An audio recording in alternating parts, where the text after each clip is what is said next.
दोस्तों नमस्कार, मैं हूं आलोक पाठक और आप देख रहे हैं खबर दस्तक। हमारे साथ हैं उत्तर प्रदेश की जानी मानी आवाज, बेबाक पत्रकारिता करने वाले परवेज अहमद, जिनको कुछ लोग दरी विशेषज्ञ भी प्रेम से कहते हैं। अब उस मामले में बाद में बात करेंगे। दरअसल हम सभी उत्तर प्रदेश, बिहार, उड़ीसा, राजस्थान, मध्य प्रदेश के लोग जो मध्यम वर्गीय परिवार से आते हैं, लोअर इनकम ग्रुप के आते हैं, तो उनमें से ज्यादातर गार्जियन ही सोचते हैं कि काश हमारा बेटा जो है ना वो डीएम बन जाता कल और एसपी बनता। ये सपना हमारी पीढ़ी में हम सबके माँ बाप ने देखा था। मैं अपने परिवार का पहला ऐसा आदमी था जिसने डिसाइड किया कि मुझे गवर्नमेंट सर्विस में नहीं जाना है। इसका मुझे बड़ा विरोध का सामना करना पड़ा। मैंने यूपीएससी का फॉर्म तक नहीं भरा।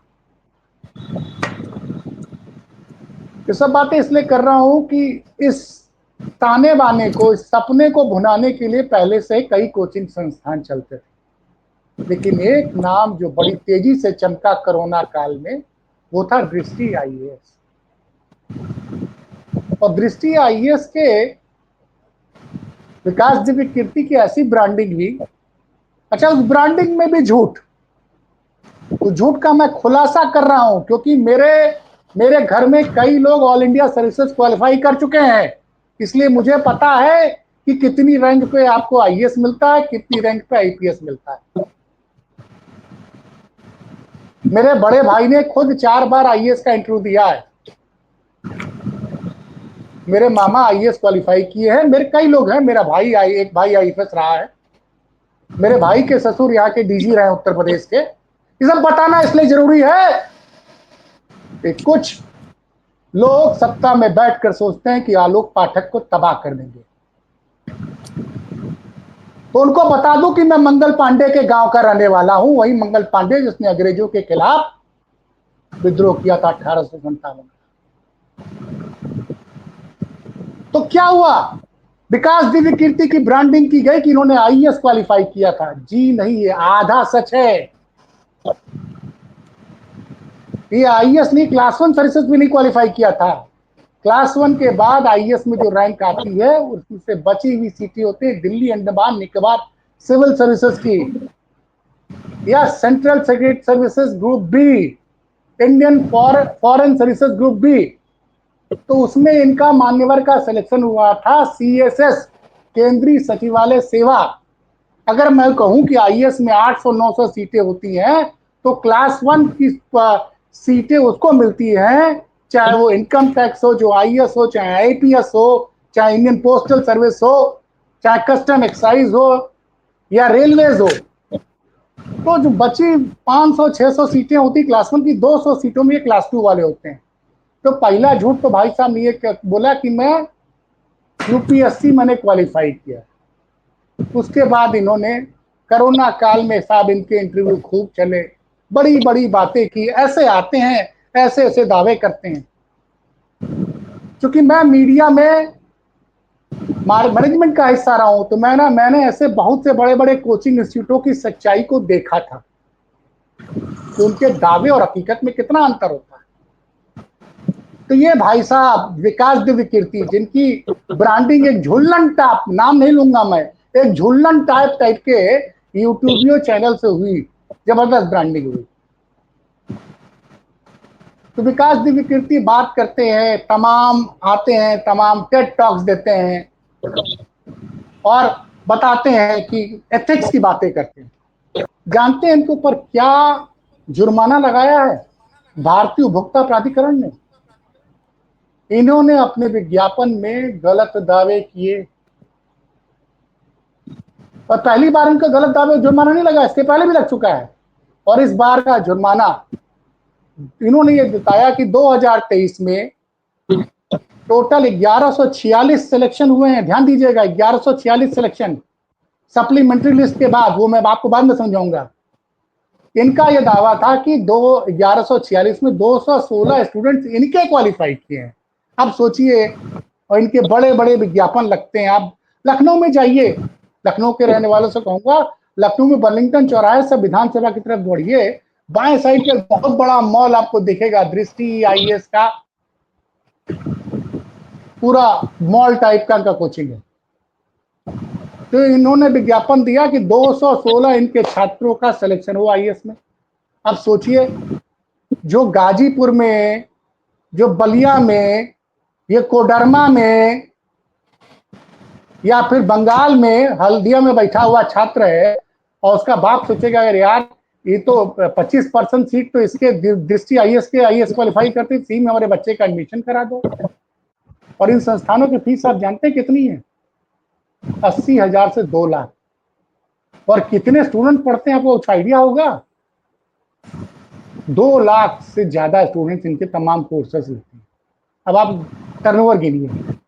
अब पता चलता है कि जब उनके दावे की जांच की गई तो 216 में मात्र 56 इनके फुल टाइम स्टूडेंट थे। मतलब वो स्टूडेंट जिन्होंने इनके एडमिशन लिया, जिनको इन्होंने फीस दिया, 156 वो विद्यार्थी थे जिन्होंने अपने बलबूते रिटर्न इंटरव्यू क्वालिफाई किया और उन्होंने इनकी फ्री इंटरव्यू क्लासेस अटेंड कर दी।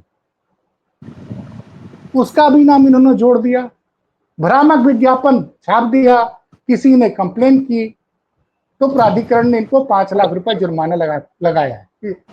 खबर यह नहीं है, खबर यह कि इसके पहले भी इन पर 3 लाख का जुर्माना लगा था इसी तरह के फॉल्स क्लेम की।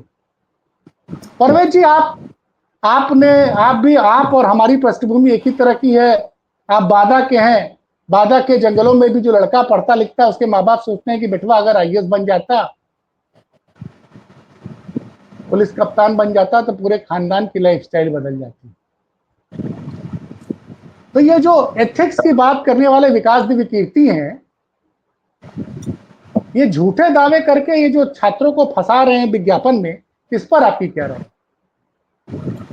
देखिए आलोक जी, ये एक ऐसा विषय है जिस पर बहुत विस्तार से और लगातार चर्चा होना चाहिए। जब हम लोग गांव के स्कूलों से निकलकर और विश्वविद्यालय पहुंचे, इलाहाबाद विश्वविद्यालय पहुंचे, तो तमाम हमारे सीनियर्स और जो कुछ लोग शिक्षा के क्षेत्र में आ गए थे, वो सब अक्सर कहते थे कि जब तक आदमी 22 साल का 24 साल का रहता है तो वो क्रांतिकारी होता है, कम्युनिस्टी होता है। और उसके विश्वविद्यालय में दाखिला लेने के साथ ही पहला सपना वो आईएएस होना बताता है। जब उससे बात किया जाए कि भाई क्या तैयारी कर रहे हो, तो ये कभी भी नहीं कहता कि हम यूपीएससी की तैयारी कर रहे हैं। हाँ, या सही है, आईएएस वो कभी नहीं कहता है, वो हाँ। सिर्फ कहता है कि हम आईएएस की तैयारी कर रहे हैं भैया। आप सोचिए कि उसका उत्साह उसकी योग्यता के आगे चढ़कर बोलता है। और जो सपने हैं, जो वो सपनों, गांव के छोटे शहर से बड़े शहर का सपना लेकर आता है, उम्मीदों का सपना, सुनहरे भविष्य का सपना, जीवन का सपना, खुद के अच्छे नागरिक होने का सपना, बेसिकली कोचिंग इंस्टीट्यूट उसी सपने को बेचकर उसी से पैसा लेते हैं। जिसके सपने को वो बेचते हैं, पैसा भी उसी से अर्जित करते हैं। ये केवल एक इंस्टीट्यूट का विषय नहीं है, ये अधिकतर सभी इंस्टीट्यूट ऑलमोस्ट यही काम करते हैं कि वो हमारे ख्वाब को बेचकर, यानी जो हम ख्वाब देख रहे हैं, मनोविज्ञान, हमारे मनोविज्ञान को की तख्ती अपने सामने रखकर और हमसे ही हमारे माँ बाप की गाड़ी कमाई छीनते हैं। आलोक जी, कोचिंगों में ना तो किसी स्टूडेंट की मॉनिटरिंग होती है कि उसने कितनी पढ़ाई की है, किस लेवल की तैयारी है, किस लेवल पर वो बच्चा जाकर तैयार हो रहा है। किसी भी कोचिंग इंस्टीट्यूट से कोई मतलब नहीं होता है। वो सिर्फ और सिर्फ कक्षा में पैसे वसूलने, मतलब एटीएम मशीन होता है वो छात्र। उसके सपनों का दोहन एटीएम के जरिए किया जाता है। और 70-70 के बैच में, 60-60 के बैच में वो पढ़ाते हैं। कई बार तो जो टीचर उन बच्चों को पढ़ा रहा होता है, एक्चुअल में उसका पूरा नाम तक नहीं जानता है। हाँ, आईएएस की तैयारी तो छोड़िए, बेसिकली यूपीएससी की तैयारी एक ऐसी तैयारी है जो व्यक्ति को व्यक्ति के साथ खड़े करके समर्पण के रूप में ले जाती है। जब छात्र तैयारी कर रहा होता है, आप हमेशा देखिए कि मैं आपको दोहरा रहा हूं कि सफलता 3 तरह के लोगों के हाथ में आती है और आई है। जो एक वो जिनका यूपीएससी का बैकग्राउंड होता है, यानी परिवार में कोई चाचा, मामा, बुआ, ताऊ, भैया, भाभी, कोई यूपीएससी क्लियर किया हुआ व्यक्ति होता है। एक उस परिवार के बच्चे निकलते हैं, क्योंकि वो जो यूपीएससी निकाल चुका होता है वो जाने अनजाने उसको वो टिप्स और वो क्रैक्स देता है और वो मॉनिटरिंग लेवल दिखाता है जिससे एग्जाम निकलते हैं। एक दूसरा वो लोग निकालते हैं यूपीएससी जो अपने आप को झोंक देते हैं पूरी तरीके से, उनके पास कोई विकल्प, उनका कोई दूसरा चॉइस ही नहीं होता। वो डू डाई के अंदाज में काम करते हैं कि हम या तो मर जाएंगे या खप जाएंगे और या एग्जाम निकाल लेंगे। एग्जाम की तैयारी के दौरान अगर किसी भी बच्चे में सेकंड थॉट भी आ गया, आप समझ लीजिए कि यूपीएससी का एग्जाम नहीं निकलेगा। और ये कोचिंग वाले सेकंड थॉट ही भरते रहते हैं। हर 15 दिन में ये बताते हैं कि सॉरी माफ करिएगा, कि अगर आपका यूपीएससी नहीं निकले तो आप आपका सेकंड ऑप्शन क्या है, सेकंड तैयारी क्या है, थर्ड ऑप्शन क्या है, थर्ड प्लान क्या है, इस पर बात कर। तो जो कोचिंग सेंटर है और खास करके अभी जो आप दिव्य कीर्ति जी की बात कर रहे हैं, मैं आपको दोहराता हूं कि उनके पढ़ाने की शैली निश्चित रूप से अट्रैक्ट करती है। इसमें किसी को कोई संदेह नहीं होना चाहिए। हम आलोचना को भी समालोचना की तरीके से कर रहे हैं, लेकिन जो बाजार से छात्रों को कैप्चर करना है, जो उनको अपने साथ लाना है, उसमें तो विज्ञापनों में मिसलीडिंग वो कई बार साबित हो चुके हैं।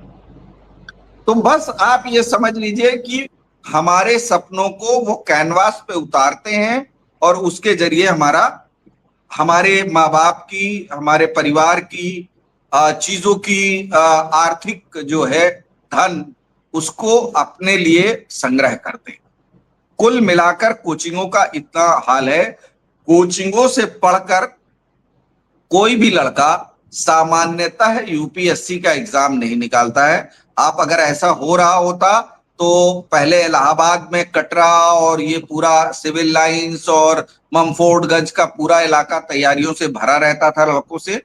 अब चूंकि बोर्ड में इलाहाबाद के लोग ही नहीं हैं और इलाहाबाद के प्रोफेसर ही नहीं हैं, वो सब साउथ और दिल्ली उसके हैं, तो पिछले 15 सालों से ये शिफ्ट होकर मुखर्जी नगर चला गया है। और कोचिंग के बच्चे, आपने कई घटनाएं हो गई, आपने देखा कि एक एक कमरे में जैसे मतलब हम सामान्यतः कहें कि लाखों रुपए की फीस देने वाला जो बच्चा है वो मुखर्जी नगर में मुर्गी के दरबे जैसी जगहों पे रहता है। मतलब एकदम छोटी सी जगह पे, लेकिन वो 1.5 लाख 2 लाख रुपए खर्च कर रहा होता है। अभी आपके ट्विटर पर ही देखिए, तो ट्विटर पर ही एक आध 2 हैंडल है, मैं उनके ऐसे सार्वजनिक नाम नहीं लेना चाहता हूं। एक मेरे जानने वाले हैं मिस्टर विवेक, वो लगातार अभियान चलाते रहते हैं इस तरह से कैसे गड़बड़ियां हो रही है, उनके खिलाफ कई मुकदमे भी कायम हो गए। तो ये बाजार है आलोक जी, और आपने एक बड़ा अच्छा प्रोग्राम किया है कि बाजार में होने वाली मिलावटों का एक खुलासा आप कर रहे हैं।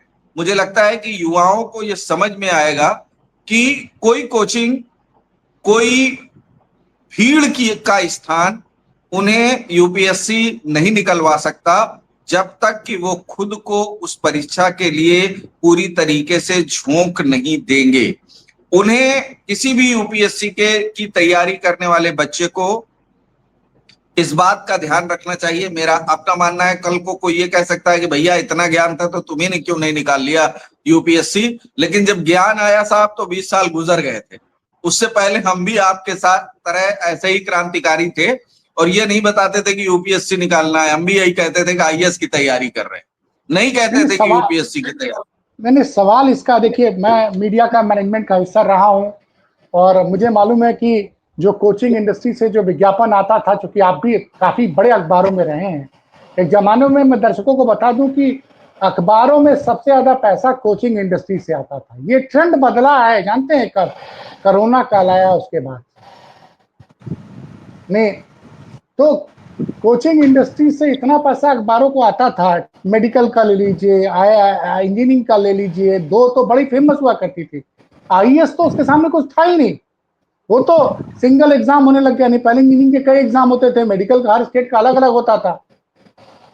तो मोदी जी की हम लाख बुराई करें, लेकिन आलोक मेरे जी, सवाल आपने चूंकि बात छेड़ दी है तो मैं आपको ध्यान दिलाऊं कि पहले भी ऐसा होता था कि एक ही बच्चे के जो टॉप 10 वाले बच्चे होते थे वो कई कई कोचिंगों की तरफ से फोटो में छप जाते थे, उनकी कोचिंगों में उसकी फोटो छपी रहती थी, उसको बुलाकर, उन बच्चों को बुलाकर फैसिलिटेट कर देते थे। तो कई चीजें इस तरह से चलती रहती थी आलोक जी।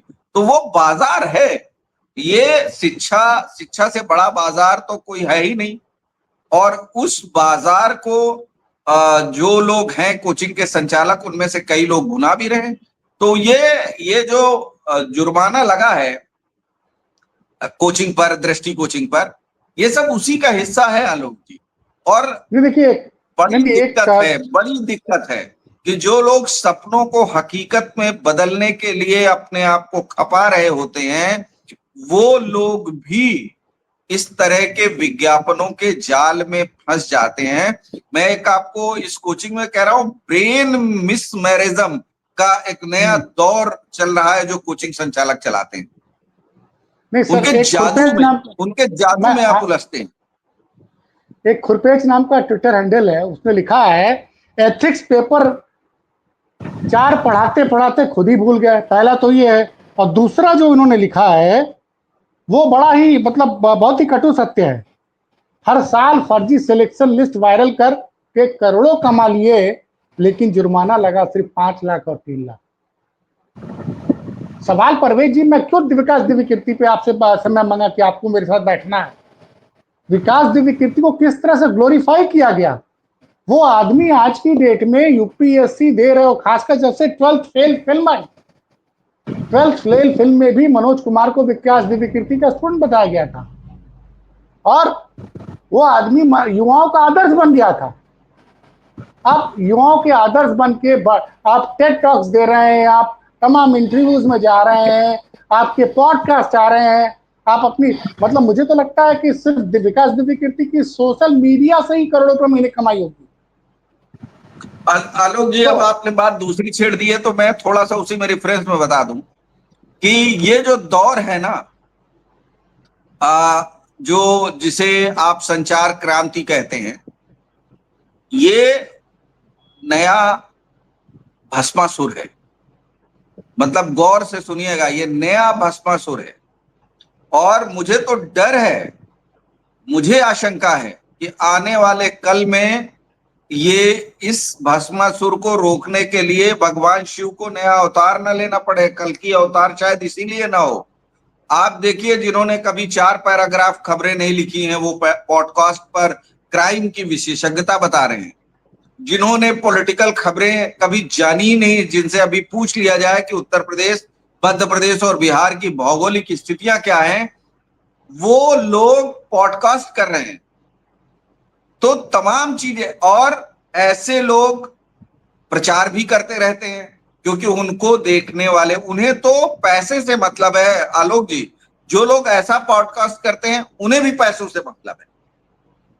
तो जिस एक चैनल की आप इशारे में बात कर रहे थे, उन लोगों को भी सिर्फ बेचने से मतलब है। उन्हें ये मतलब नहीं है कि वो क्या एथिक्स। एक जमाने में आपको याद होगा, मुझे तो याद है कि यौन वर्धक दवाओं के कई विज्ञापन आते थे। बिल्कुल आते थे, और अखबारों में खूब छपते थे, बड़े बड़े अखबारों में छपते थे। हाँ, बहुत बहुत बड़े विज्ञापनदाता होते हैं। लेकिन एक आध अखबारों ने नैतिकता के आधार पर उन विज्ञापनों को अपने अखबार में छापने से मना कर दिया था कि हम इस विज्ञापन को नहीं छापेंगे। ऐसे एक दो अखबार थे, मैं किसी का मतलब नाम लेना और उसकी कोई जरूरत नहीं है, मना कर दिया था। लेकिन ये जो सोशल मीडिया का पे आउट है ना, इसमें कोई बंधन नहीं है, कोई नैतिकता नहीं है, कोई बाउंड्रीज नहीं है। यहाँ आपको, अगर आपकी मौत बिक सकती है, माफ करिएगा, मैं क्षमा याचना के साथ कह सकता हूं, अगर आपकी मौत बिक सकती है तो हम आपकी मौत को भी बेच लेंगे। ये जो संवेदनहीनता है। नहीं देखिए, तो मुझे एक चीज याद आ गई सर, आपने मौत जी शब्द का इस्तेमाल किया ना, मैं पहले खुद अपना एक उदाहरण आपको दूंगा। 26/11 का कांड हुआ, याद है ना 26/11 को क्या हुआ था? याद है, छब्बीस याद है, ग्यारह याद है, याद है। और मुंबई में हमला हुआ था। जी जी, तब 2 मैं दिन तक, पत्रकारिता में था और बहुत तो फुल साथ फ्लैश पत्रकारिता। उसमें एक डॉक्टर का फीचर गया था इंडिया टुडे की मैगजीन में, और वो इम्पैक्ट फीचर दर्शक ये समझिए कि ये उनके पैसे डॉक्टर देता, लिखते हम लोग हैं। दर्शकों को समझाना जरूरी है कि इम्पैक्ट फीचर ये पेड होता है, मतलब इसको पेड आर्टिकल आप कह सकते हैं। वो मैंने बनवा के उनका छपवाया। जानते हैं उनका क्या फोन आया उस इशू के बाद? कि आलोक जी, जब भी इस तरह की घटना हुआ करे, हमारा पेड फीचर आप बिना पूछे लगा दिया कीजिए। कैसे कि हमको नेपाल तक से कस्टमर मिल गए। बात समझ रहे हैं? मौत कैसे बिकती है, आप समझ लीजिए। मैंने तो आपको कहा कि अगर मेरी मौत बिक सकती है तो लोग इसे भी बेचेंगे। तो आलोक जी, कोचिंग सपने बेच रही है, और मैक्सिमम कोचिंग, मैं ये नहीं कह रहा हूं कि वहां बिल्कुल पढ़ाइयां नहीं होती या नई चीजें होती हैं, लेकिन सपने बेचते तो हैं, इससे भी आप इनकार नहीं कर सकते हैं। ये एक बहुत बड़ी इंडस्ट्री है, इनका बहुत बड़ा, एक तरह से आप ये कहिए कि बहुत बड़ा नेटवर्क है। अगर खराब शब्दों में कहेंगे तो यूं कहिए कि बहुत बड़ा सिंडिकेट है। और जो नौजवानों के सपने बेच रहा है, जो लड़के यूपीएससी का सपना देख रहे हैं, तैयारी कर रहे हैं, मेरी उनसे विनम्र निवेदन है कि उन्हें अपना यूपीएससी का सिलेबस रट लेना चाहिए, उन्हें अपने विषय का सिलेबस रट लेना चाहिए, और खुद को सिर्फ और सिर्फ रेस के घोड़े की तरह चारों तरफ की आंख बंद करके सीधे दौड़ना चाहिए। सफलता उनके कदम चूम लेगी, भटके नहीं, भटकाव का शिकार नहीं। आलोक जी। परवेज भाई, लेकिन सवाल दूसरा उठता है कि ओला कंपनी स्कूटर बनाती है, ओला इलेक्ट्रिक के स्कूटर पे खराबी आ जाती है, ट्विटर पे कैंपेन चले जाती है, ओला के मालिक को आके माफी मांगनी पड़ती है। हम और आप, मैं पूर्वांचल से हूं, आप बुंदेलखंड से, हम और आपने अपनी आंख के सामने देखा है कि लोगों ने अपने खेत बेचकर अपने बच्चों को पढ़ने भेजा है। इन बिल्कुल, कोचिंगों में इसमें कोई संदेह नहीं, एडमिशन कराया है, इसमें संदेह नहीं। इन कोचिंगों में एडमिशन कराया है, और वो बेचारे, बताइए, जो बच्चा खेत बेच के, जिसका बाप, जिसकी माँ अपने गहने गिरवी रख के कोचिंग भेज रही है, वहां इतना बड़ा झूठा क्लेम करके आप एडमिशन ले रहे हैं साहब। इस अपराध की सजा सिर्फ 5 लाख है। सर, ये सवाल तो ये है। अदालतों को और उपभोक्ता फोरम को ये सोचना है कि उन्हें क्या करना है। मैं अब हम लोग न्यायिक व्यवस्था पर क्या ही सवाल उठाएंगे, लेकिन सवाल ये है कि मैं बार बार दोहरा रहा हूं कि जो लोग, जो बच्चे यूपीएससी, एक और आलोक जी बोल देता हूं, आप ये समझिए कि आपको किसी विषय के जब आप नोट्स ढूंढते हैं,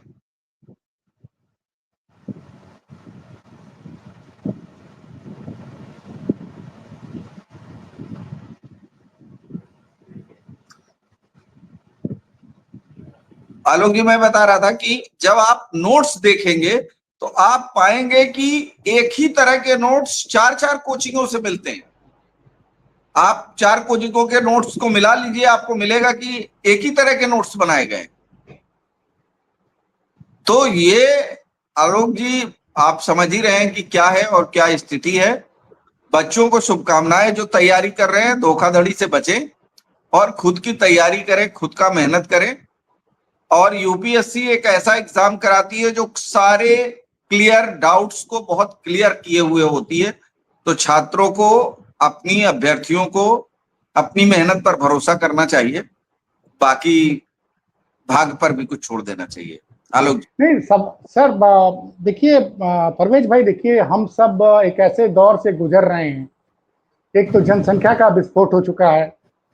कहाँ हम लोग जब छोटे थे तब भारत 60-70 करोड़ का देश था, अब 140 करोड़ पार कर चुका है। संसाधन कम है इस देश में। आप लाख कहते रहिए, लेकिन हर आदमी की आमदनी कम होती जा रही है, सरकारी दावे चाहे जो भी कर दे। आज ही एक 2 दिन पहले एक आंकड़ा आया था कि 1450 लोगों के पास इस देश की 50% जीडीपी है। मतलब 50% से ज्यादा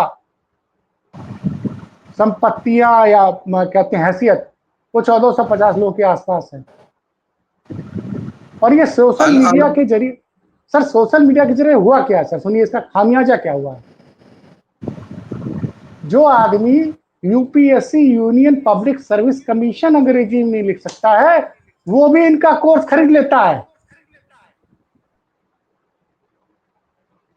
तो जो लोग ऐसा कर रहे हैं वो जाने। मैं आपको सिर्फ अभी जो आपने जीडीपी और बाकी बातें की उस पर एक शेर सुनाकर, आपको दुष्यंत कुमार का एक शेर सुनाकर बात खत्म करना चाहता हूं कि मत कहो आकाश में कोहरा घना है, ये मत किसी की कहो व्यक्तिगत आकाश आलोचना। में कोहरा घना है, यह सरकार की व्यक्तिगत आलोचना है। दुष्यंत जी मुझे माफ करेंगे, स्वर्ग में मैंने उसमें एक लाइन जोड़ दिया कि मत कहो आकाश में कोहरा घना है, यह सरकार की व्यक्तिगत आलोचना है।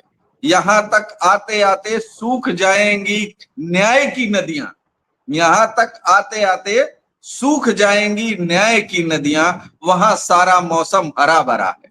तो माफ करिएगा, मैंने दो लोगों की शेर को उसमें मिक्स करके आपको सुना दिया है हालात हाजरा पर। आलोक जी, तो बच्चों नहीं, को मैं 2 मिनट सावधान रुक रहना है, जाइए, क्योंकि विज्ञापनों में नहीं फंसना है। नहीं सुनिए, 2 मिनट मैं चाहूंगा कि आप मुझे समय और दे दीजिए। अभी पूर्व डीजीपी सुलखान सिंह 2 मिनट के लिए जुड़ रहे हैं। तो चूंकि वो बार बार यही कहते थे, उन्होंने इनकी एक लाइन मुझे भूलती नहीं है। जब सरकार ने प्राइमरी स्कूल बंद करने का निर्णय लिया, वो आपके बुंदेलखंड के रहने वाले हैं, उन्होंने कहा आलोक जी, तब मेरे जैसे गरीब घर का बच्चा की जिंदगी के बदल नहीं सकती है। हम तो प्राइमरी स्कूल से पढ़े हुए, फिर जूनियर स्कूल में पढ़े, फिर सरकारी इंटर कॉलेज में पढ़े, और हम आईपीएस बने। तो गरीब के बच्चों को अब आईएएस आईपीएस इंजीनियर बनने का ख्वाब देखना बंद कर देना चाहिए।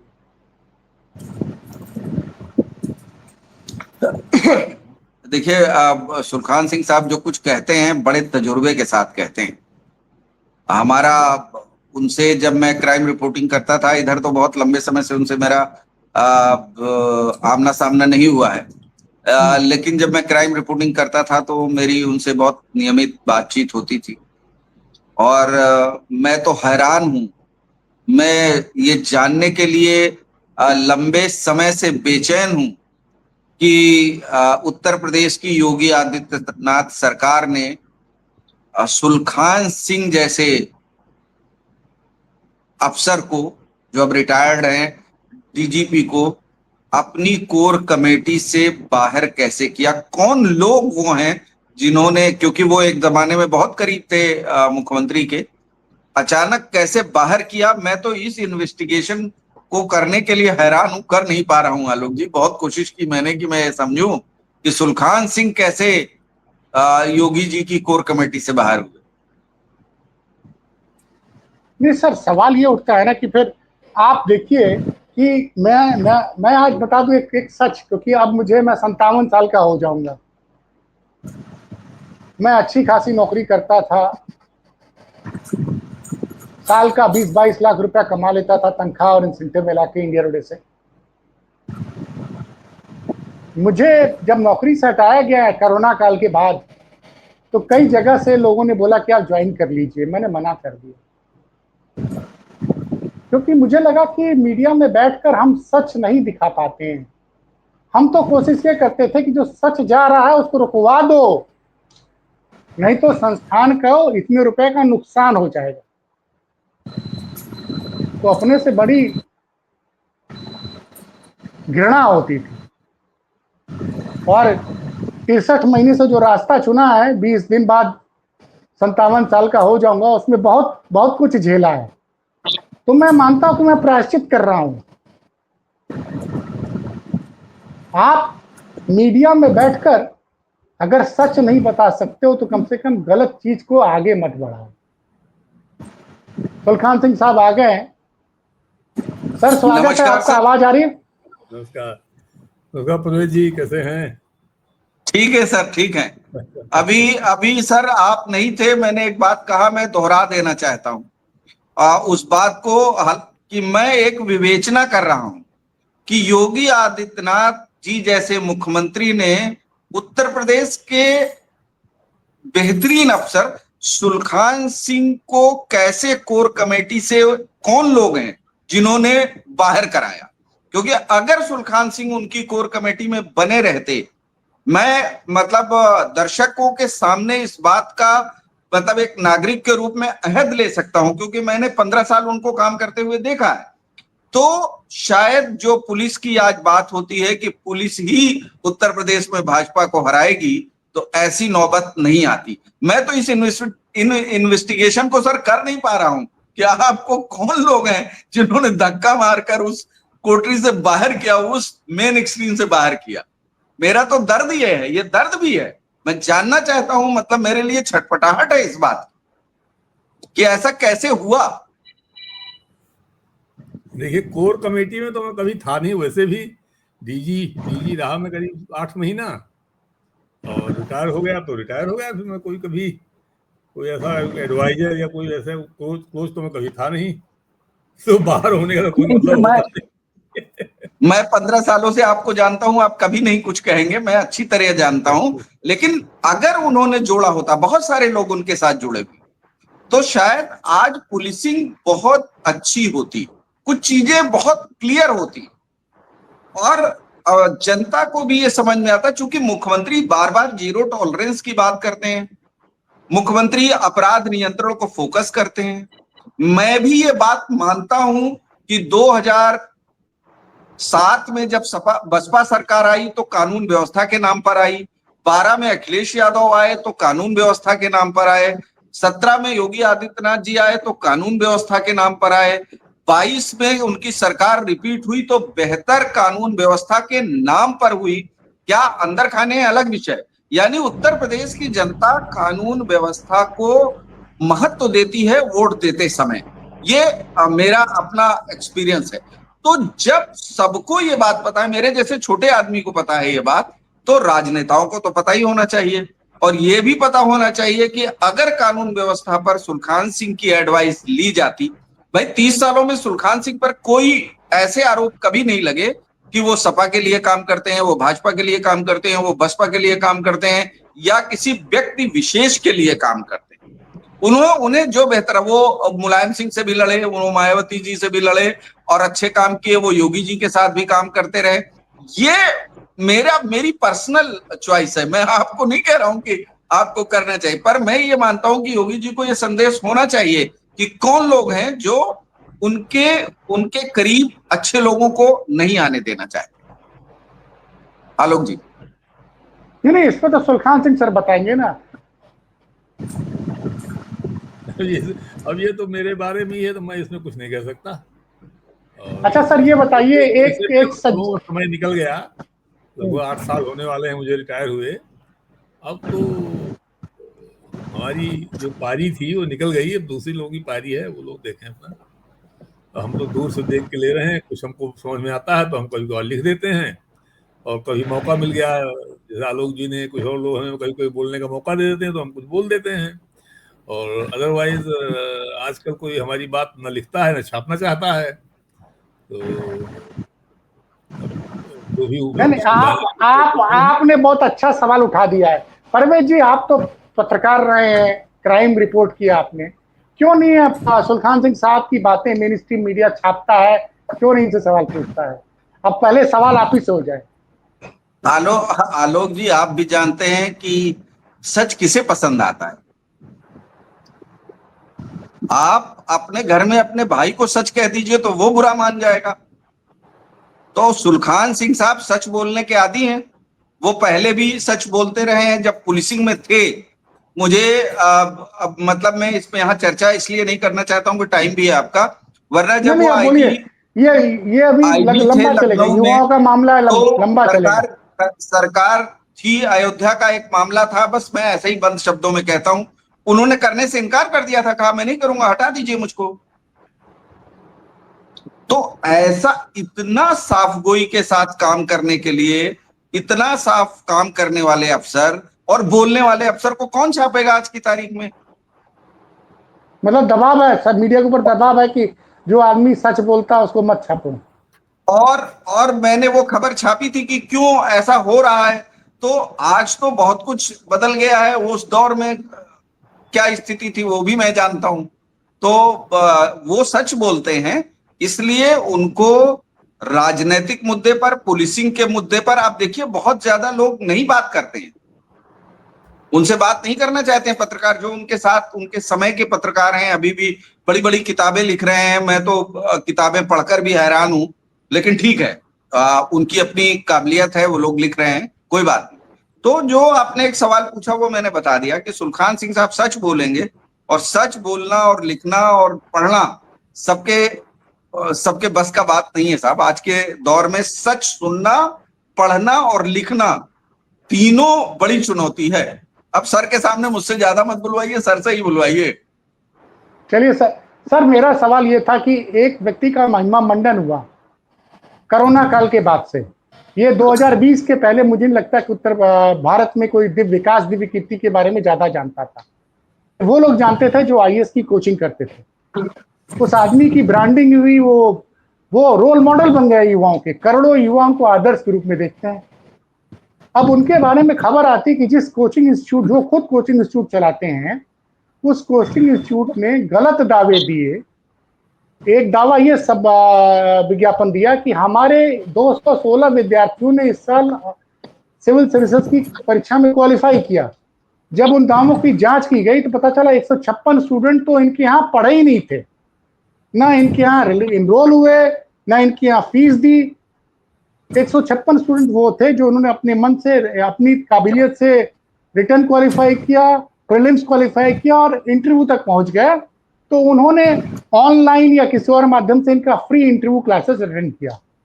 क्योंकि आप आईएएस की परीक्षा पास करके आईपीएस बने थे, तो ये जो व्यक्ति जो इतनी बड़ी बड़ी एथिक्स की बातें करता रहा, वो इस तरह का मिसलीडिंग ऐड दे रहा है और इस ऐड को पढ़कर लाखों छात्र दाखिला ले रहे हैं। तो उस पर भारत सरकार के उपभोक्ता प्राधिकरण ने 3 लाख का जुर्माना लगाया, 5 लाख का जुर्माना लगाया है, और इसके पहले भी उनके ऊपर 1 साल 3 लाख का जुर्माना लग चुका है। तो आप बताइए कि जो आदमी एथिक्स की बातें करता है, कोचिंग चलाता है और कोचिंग में झूठे दावे करता है, उसके झूठे दावों से आकर्षित होकर लाखों छात्र उनके एडमिशन लेते हैं। देखिए आलोक जी, ये ज्यादातर कोचिंग वाले झूठा दावा करते हैं और इनका दृष्टि आईएएस कोचिंग का तो इसलिए नाम हो गया कि ये बोलते बहुत अच्छा है, और आजकल का जो नौजुवान जो है बड़ा दिग्भ्रांत है, भ्रमित है, वो अपने पोटेंशियल के बारे में श्योर नहीं है। शिक्षा का स्टैंडर्ड जिस तरह से गिरता जा रहा है तो वो चारों तरफ नौजुवा छटपटा रहा है। तो उसको कोई अच्छा बोलने वाला, अच्छा वाकपटु अगर मिल जाता है तो वो उसको बहुत सुनता है और उसको रोल मॉडल मानने लगता है। फिर वो उसके वीडियो हिट होने लगते हैं और कमाई शुरू हो जाती है। मुझे याद है जब हम लोग परीक्षा दे रहे थे 79 में, तो हमारे एक दो साथियों ने कोचिंग ज्वाइन किया था। उस समय बड़ी मशहूर कोचिंग थी, राउ कोचिंग। राउ कोचिंग टॉप कोचिंग थी दिल्ली में उस समय। तो वो लोग, जब मैंने उनके नोट्स देखे तो आप सरप्राइज होंगे कि वो वही नोट थे जो किताबें हम लोगों के पास थी, उसकी फोटोकॉपी करा के वो बांट रखा था उन्होंने अपने स्टूडेंट्स को। यही बात परवेज जी ने कही। और मैंने कोचिंग कोई अटेंड की और पहली बार में मेरा जो है इंजीनियरिंग सर्विस में पहली बार में हुआ, आईपीएस में पहली बार में हुआ। फिर मैंने सेकेंड अटेम्प्ट किया तो बिना किसी कोचिंग के पुरानी तैयारी से मेरा प्रीलिम क्लियर हो गया। मेन मैं बीच में छोड़ गया क्योंकि मैं भी लापरवाह हो गया था कि सर्विस मिल गई है, क्या करना है। तो मैं तो हमेशा जो मुझसे पूछता है मैं कहता हूँ कोचिंग का कोई फायदा नहीं है। कोचिंग का थोड़ा बहुत फायदा मिलता है इंटरव्यू की जैसा एक प्रैक्टिस जो कराते हैं जो लोग जो हैं, तो उसमें जो खास तौर पे जो लोग पूर्व अधिकारी हैं, जो तजुर्बेकार हैं, खाली IAS IPS अधिकारी नहीं अच्छी कोचिंग करा सकते इंटरव्यू की। जो तजुर्बेकार जिन्होंने लाइफ देखी है, 15, 20, 25 साल नौकरी की है, जिनको एक तजुर्बा है इस चीज का, वो लोग जो हैं और कुछ इंटरव्यूज में गए हैं। जैसे हमको, मैं तो नहीं जाता था, लेकिन मुझे पब्लिक सर्विस कमीशन वाले बहुत बुलाते थे इंटरव्यू के लिए अपने, लेकिन मैं नहीं जाया करता था। तो सीनियर अफसर हमारे IAS IPS के, फॉरेन सर्विस के, फॉरेस्ट के, बाकी लोग जाते हैं सब जो है, तो वो लोग एक अच्छा तजुर्बा दे सकते हैं, बता सकते हैं। लेकिन ये कोचिंग में तो अच्छा अच्छा बोलना, बढ़िया खूबसूरत किस्म की बुकलेट बना देना, नोट दे देना, ये इसका कोई बहुत लाभ नहीं होता है। मेरे बेटे ने भी कोचिंग किया था इंजीनियरिंग के लिए, कोई उसको खास लाभ नहीं हुआ उसका जो है। तो मैं तो इसको मैं रिकमेंड बिल्कुल नहीं करता हूँ। जहाँ मुझे मौका मिलता है मैं कतई रिकमेंड नहीं करता, इसमें वक्त जाया करने की बात है। मैं बच्चों को यही कहता हूँ कि सिलेबस डाउनलोड करिए वेबसाइट से। UPSC वेबसाइट में, DOPT वेबसाइट में सिलेबस दिया हुआ है, सिलेबस डाउनलोड कर लीजिए, A to Z पूरा पढ़िए, पूरी तैयारी कर लीजिए उसमें जो है। इसका कोई और शॉर्टकट नहीं है। UPSC में ऐसे सवाल पूछे जाते हैं कि लगभग पूरा सिलेबस कवर हो जाता है, तो इसमें आप जो है सिलेक्टिव स्टडी नहीं कर सकते हैं। तो अगर कोई कैंडिडेट जो है सिलेबस निकाल करके और उसके सारी तैयारी करता है अपने सब्जेक्टों का, तो उसके कामयाबी के चांस बहुत अच्छे हो जाते हैं। लेकिन ये बात सबको ध्यान रखना चाहिए, क्योंकि बहुत ज्यादा लोग बैठते हैं परीक्षा में, तो इसलिए हर एक मेहनत करने वाले का सिलेक्शन हो जाएगा ये संभव नहीं है।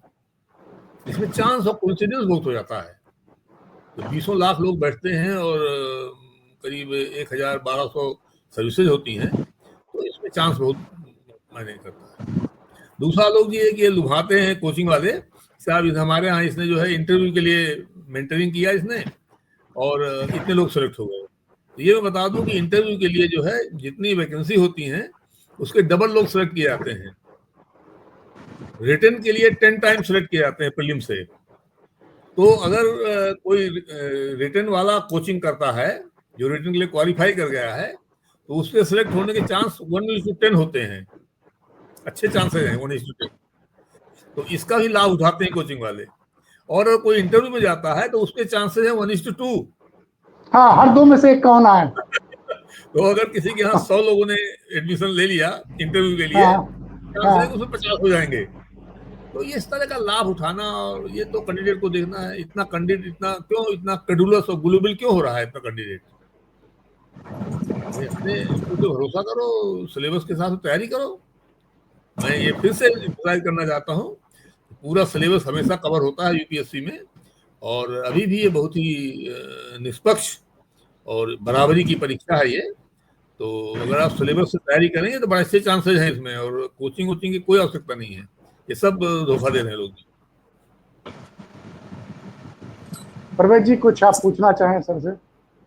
नहीं, अब सर से किसी दूसरे विषय पर बात करें, जो उनका एक्सपर्टाइज है उस पर बात करेंगे। वो तो बिल्कुल जो कह रहे हैं मैं सहमत हूं उससे। सर सही कह रहे हैं कि कोचिंगों के भ्रमजाल में मत फंसिए, सिलेबस पढ़िए। मैंने भी, आप जब सर नहीं जुड़े थे तब भी मैंने कहा था कि भले मेरा UPSC नहीं निकला, लेकिन अगर UPSC निकालना है आपको सिलेबस रट डालना है, रटा हुआ होना चाहिए कि सिलेबस क्या है, और उससे जुड़ा मटेरियल आपके एकदम दिमाग में भरा हुआ रहना चाहिए। तीसरी चीज मुफ्त की है कि स्पीड होनी चाहिए। आपके पास एक लिमिटेड समय है, उस लिमिटेड समय में आपको सभी सवालों के जवाब देने हैं, इसलिए आपकी राइटिंग की स्पीड होनी चाहिए। बस इतना है तो आपको एग्जाम निकलेगा। बाकी आप अपना पर्सनालिटी डेवलपमेंट करते रहिए, जो भी करना। अच्छा सर, ये एक जी प्रैक्टिस थोड़ा करनी चाहिए, खासतौर पर प्रीलिम की प्रैक्टिस बहुत जरूरी होती है। उसमें ऑब्जेक्टिव टाइप होता है और कुछ बड़े टिकलिश टाइप के क्वेश्चन हुआ करते हैं, तो वो अगर आप 2-1 बार प्रैक्टिस कर लेंगे तो वो आसान लगने लगते हैं वही क्वेश्चन जो है। और अगर आप प्रैक्टिस नहीं करेंगे तो उसी क्वेश्चन में टाइम बहुत ज्यादा लग जाएगा। तो पुराने क्वेश्चन पेपर अवेलेबल हैं, ऑन वेबसाइट अवेलेबल हैं, वो सब डाउनलोड कर लेना चाहिए कैंडिडेट्स को, और उसके प्रिंट आउट बना करके फॉर्म के, और खूब प्रैक्टिस करना चाहिए उसकी। अपने नंबर जोड़ो, टोटल करो, आंसर की अवेलेबल है और क्वेश्चन पेपर अवेलेबल है, उन सबको लेके उसको भरो और करो, काउंट करो, नंबर जोड़ो, फिर उसको अलग रख दो, दोबारा करो, तिबारा करो। तो ये उसी टाइम में करो, जो गिवन टाइम है उतने के अंदर करना है आपको। खुद चीटिंग मत करिए, खुद उसको उतने देर में भरिए। देखिए कितने टाइम में भर दिया आपने उसको, जो है कितने नंबर आए आपके। उसी के बाद उसी क्वेश्चन पेपर को 1 घंटे बाद दोबारा करिए, आप देखेंगे आप खुद ही बेटर करेंगे। प्रैक्टिस हो जाती है उसे करने की। जो है हमने लखनऊ यूनिवर्सिटी का एंट्रेंस दिया था लॉ के लिए, तो एंट्रेंस पेपर खत्म होते होते हमको लगा कि अगर दोबारा यही पेपर करना हो तो हम इसको कम टाइम में और ज्यादा अच्छा कर देंगे। तो ये मैं इसलिए अपने तजुर्बे से बताता हूँ कि इसकी थोड़ा प्रैक्टिस करनी चाहिए। परवेज जी कह रहे हैं प्रैक्टिस बहुत जरूरी है, और मेंस के लिए राइटिंग की प्रैक्टिस जरूरी है। क्वेश्चन सीधे, कभी कोचिंग पे बात होगी तो उसमें बल्कि मैं कॉलेजों वगैरह में जाके बच्चों को बताता हूँ इस बात को कि इसके क्या टिप्स हैं सिविल सर्विसेज के लिए। तो ये अलग से कहीं इसको कर सकते हैं हम लोग, जो है ये इसमें नहीं बिल्कुल, मैं तो एजुकेशन पे काम ही करना चाहता हूँ। सर एक सवाल, थोड़ा एक डाटा है एनसीआरबी का, और एनसीआरबी के डाटा ने इस बार चौंका दिया। इसलिए नहीं चौंकाया कि यूपी में कितने क्राइम हुए, लेकिन यूपी में एक बड़ा शिफ्ट हुआ है।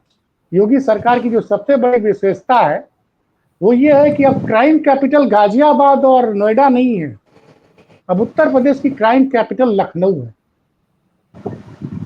तो इस शिफ्ट के पीछे ये जो लखनऊ को एक तमगा मिला है या बदनामी मिली है कि उत्तर प्रदेश में सबसे ज्यादा अपराध योगी सरकार में, जिस योगी जी के लिए दिन भर मीडिया महिमा मंडन करता है कि उत्तर प्रदेश से अपराधी छोड़ के चले गए हैं, उसे लखनऊ में उत्तर प्रदेश में सबसे ज्यादा अपराध हो रहा है। इस पर सर आपकी जरा राय जानना चाहता हूँ मैं। इस पर देखिए मेरी राय बहुत पुराने समय से बड़ी स्थिर राय है।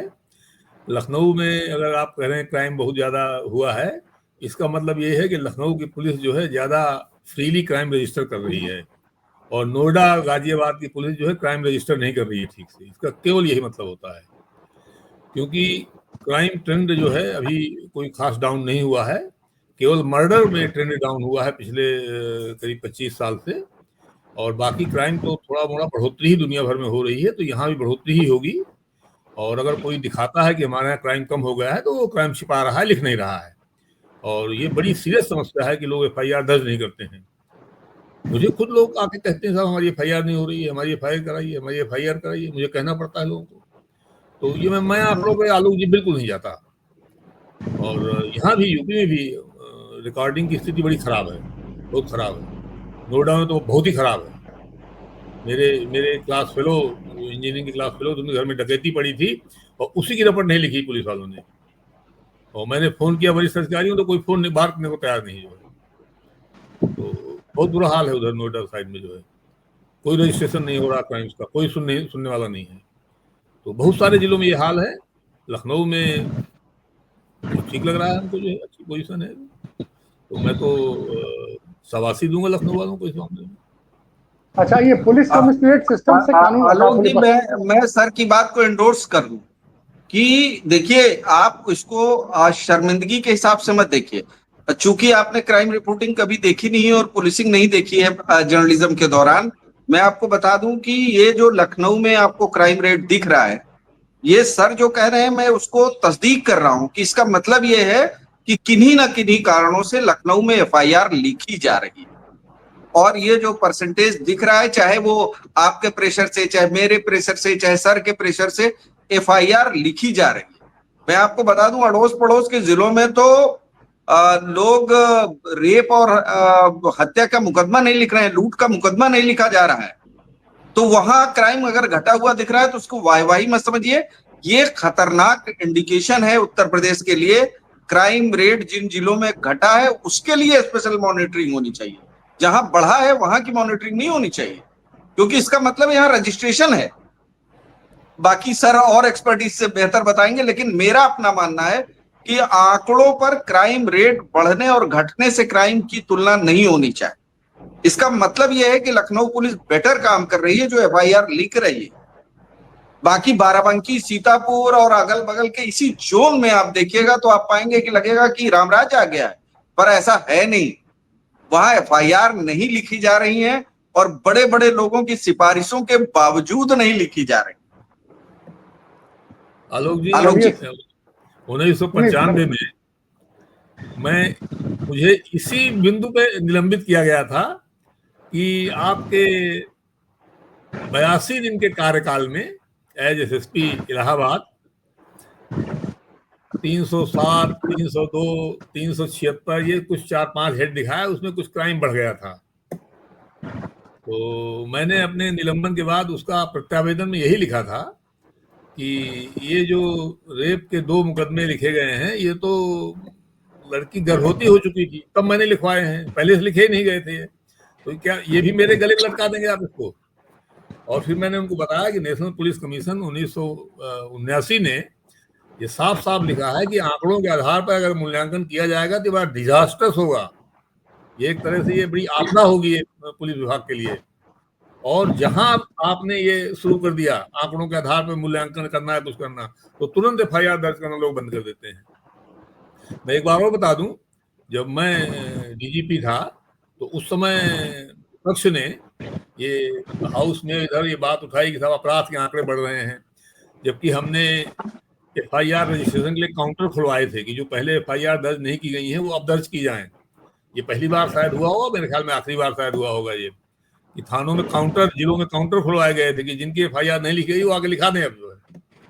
तो ये बात हमने लिख के दिया था और सरकार को हमने बताया कि साहब इसका जवाब आप इस तरह से दीजिए कि एफआईआर अब दर्ज हो रही है, इससे क्राइम आंकड़े बढ़े हुए हैं, पहले एफआईआर दर्ज नहीं होती थी। ये बात आप कहिए हाउस में। अगर आप ये बात नहीं कहेंगे, डिफेंसिव हो जाएंगे आरोप लगाते ही, तो जस्टिफाई कैसे करेंगे आप इस चीज को?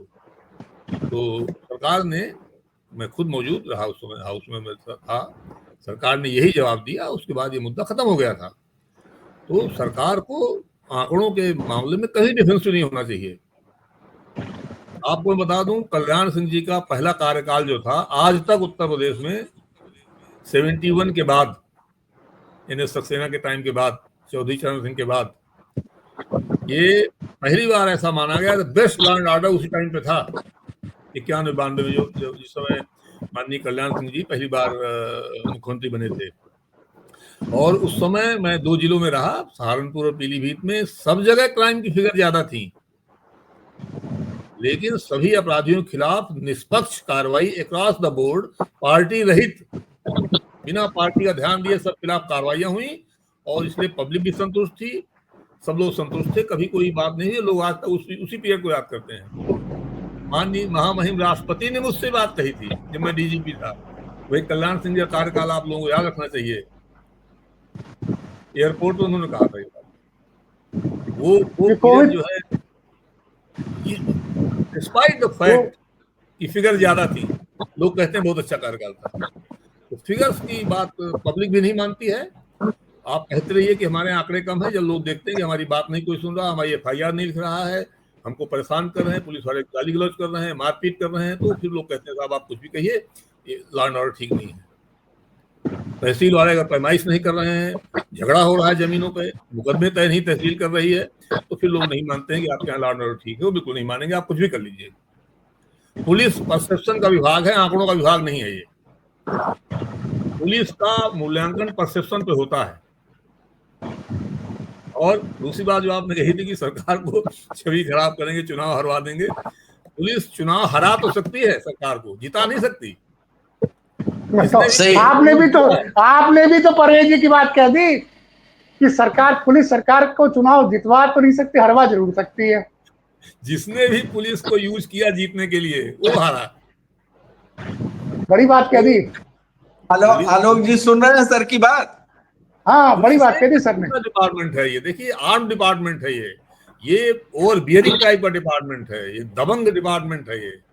इसको बहुत ज्यादा छूट नहीं मिलनी चाहिए, नहीं तो मिसयूज करेगा। टाइगर जो है, टाइगर को नियंत्रण में रखना चाहिए। ये टाइगर है, हथियार बंद है, हथियार चलाने की पावर है आपको लीगली। तो ये इसको दूसरे विभागों से नहीं तुलना की जानी चाहिए। माननीय सुप्रीम कोर्ट ने टीपी सेन कुमार बनाम स्टेट गवर्नमेंट ऑफ केरला के मामले में कहा है कि ये चीफ सेक्रेटरी को डीजीपी से कंपेयर नहीं किया जा सकता। चीफ सेक्रेटरी सरकार के सहायक हैं, और डीजीपी जो है वो लॉ एंड ऑर्डर का प्रशासक है, वो बहुत नुकसान कर सकता है लोगों का, और फंडामेंटल राइट्स पे चोट होती है पुलिस से। इसलिए पुलिस को ना तो ज्यादा छूट मिलनी चाहिए और ना दुरुपयोग होना चाहिए कभी इसका। जहां आप आंकड़े की बात करेंगे वो एफआईआर लिखना बंद कर देगा तुरंत। आप क्या करेंगे? तो आंकड़े की तो बात ही ना करिए। आप बात करो, आप आंकड़े ही देखें अगर, तो रेप अगर 100 हैं तो अटेम्प्ट टू रेप है 110। क्या आप मान सकते हैं कि सारे रेप अटेम्प्ट जो है वो फेल नहीं होते हैं? अगर रेप 1 है तो अटेम्प्ट होनी चाहिए 10। अगर एक मर्डर है तो अटेम्प्ट होने चाहिए कम से कम 10। यानी आपने ऑनेस्टली रिकॉर्ड नहीं किया है अटेम्प्ट टू मर्डर या अटेम्प्ट टू रेप। हो ही गया, गले में आपके पड़ गया, तब आपने रिकॉर्ड किया है।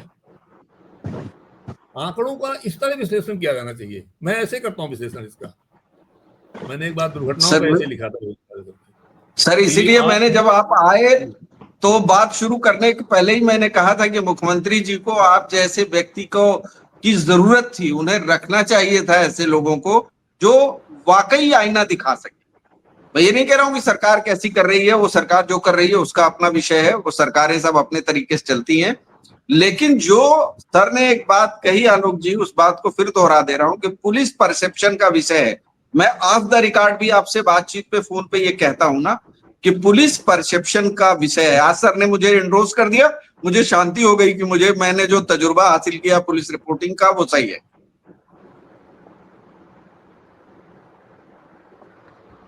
चलिए सर, आप दोनों लोगों ने बड़ा बहुमूल्य समय दिया और उम्मीद है कि दर्शकों को ये बातचीत अच्छी लगेगी। हम कोशिश करेंगे कि परवेज जी और सलखान सर को जोड़े, क्योंकि आने वाला समय बहुत महत्वपूर्ण है, न सिर्फ युवाओं के लिए बल्कि उत्तर प्रदेश के लिए भी। सर, फिर से एक बार आप लोग को बहुत बहुत धन्यवाद। नमस्कार। नमस्कार।